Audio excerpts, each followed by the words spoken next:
the term brethren. And probably one of the most common terms, one of the terms that we use the most frequently. We refer to one another as brothers and sisters. We refer to one another as members of a family, and that's the significance of the term brethren. Notice in Acts chapter 6 and verse 3, "Therefore, brethren, seek out from among you 7 men of good reputation, full of the Holy Spirit and wisdom, whom we may appoint over this business." Now, we saw just a minute ago this same group of people referred to as disciples. And so the believers, the disciples, are brethren. It's all referring to the same group of people. It's different descriptive terms for the same group of people. And so here this group of people referred to as brethren. Well, what's the significance of brethren? Well, brethren are they of the same household, is that right? In 1 Timothy chapter 3 and verse 15, the Apostle Paul says to Timothy, "If I am delayed, I write to you." And you know, when a New Testament writer states the purpose of their writing, well, then that's why they wrote.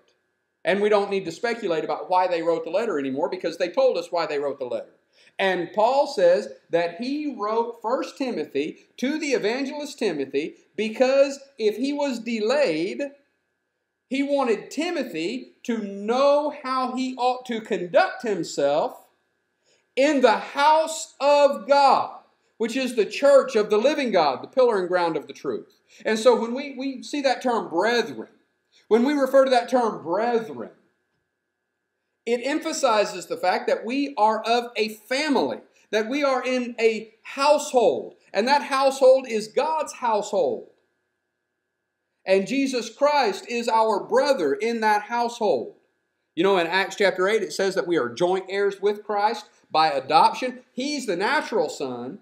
We are the adopted children. And so we're joint heirs with Christ. Why? Because we're in the same household.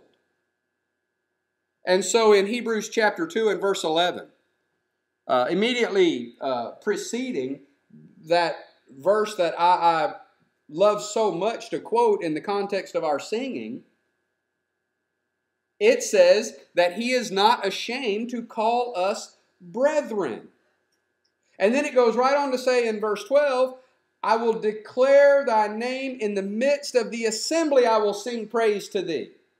And so Jesus, who is not ashamed to call us his brethren, is in the midst of our assembly when we sing praise to God, singing with us. Isn't that beautiful? Why would I want to go banging on an instrument when I know Jesus won't be there if I do?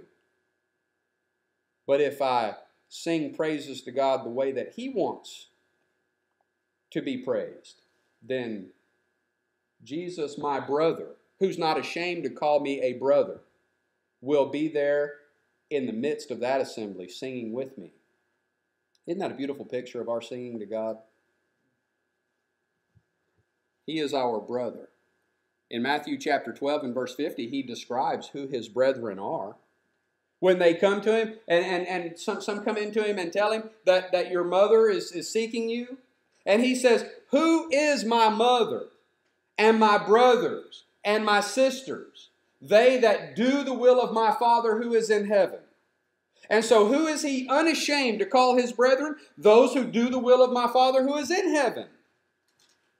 And when we do the will of our Father who is in heaven, we come into his household.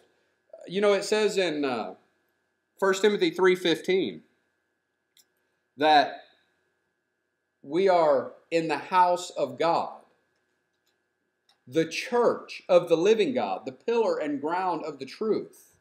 And if we want to ask, how do we get into that house? How do we become members of that household? Well, all we got to do is go back to the beginning of that house, back to the beginning of the church of the living God in Acts chapter 2, in verse 41, where we've already seen that those who believed gladly received the word and were baptized. There were added unto them 3,000. We go down to verse 47, it says, "And the Lord added to the church." So where was Christ putting those who were baptized? He was putting them in the church. And the church is the house of God.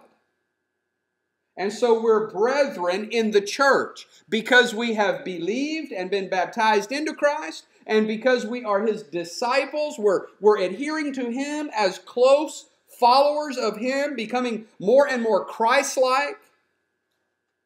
And because we are His brethren, we have been added to the church, having believed and been baptized. And when we did that, we became His brethren by adoption into the family of God, by the new birth into the family of God.